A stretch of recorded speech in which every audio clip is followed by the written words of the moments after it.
काल मी इम्तियाज जलील संदर्भामध्ये एक स्टेटमेंट केलं होतं की निदा खानच्या प्रकरणामध्ये इम्तियाज जलीलचा हात आहे. पोलिसांनी त्या ठिकाणी ज्यांना अरेस्ट केले त्याच्यामध्ये त्या निदा खानची आई आहे, मावशी आहे. आणि ज्या रूममध्ये पकडलं गेलं ती रूम एका नगरसेवकाची आहे. आता त्याच्या नावावर नाहीये, परंतु त्याची मालकी आहे ती. इम्तियाज जलीलचं नाव घेण्यामागचं कारण असं होतं की यांनी यापूर्वी नाशिकला जाऊन तिची पाठराखण केली होती. मग एखादा आरोपी जेव्हा निष्पन्न होतो त्याला लपवणं हा सुद्धा एक गुन्हा आहे. हा गुन्हा इम्तियाज जलील आणि त्या एमआयएम पार्टीच्या लोकांनी केलेला आहे.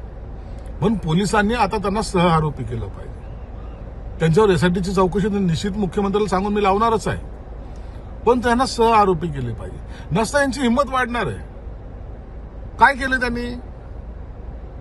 जातीवादाचं विष पेरायचं काम ह्या इम्तियाज जलील करतो. मुस्लिम धर्माने सांगितले तुम्हाला कशासाठी करताय तुम्ही लोक? आम्हाला नाही धर्मांतर करून घ्यायचंय का रे बाबा? म्हणून या अशा प्रवृत्तीच्या लोकांना ठेचलं तर पाहिजेच पाहिजे, परंतु त्यांच्यावर अत्यंत कडक कारवाई केली पाहिजे. हे प्रकरण आता उघडकीस आलंय म्हणून आपल्याला कळतंय. असे शेकडो प्रकरण नगर, पुणे आणि इतर ठिकाणी घडलेले, इव्हन दो संभाजीनगरमध्ये सुद्धा घडत आहेत. म्हणून आता पोलिसांनी आपली पूर्ण ताकद या आरोपीच्या मागे लावली पाहिजे. आणि महत्वाचा, आरोपीला लपवणं हा सुद्धा एक गुन्हा आहे.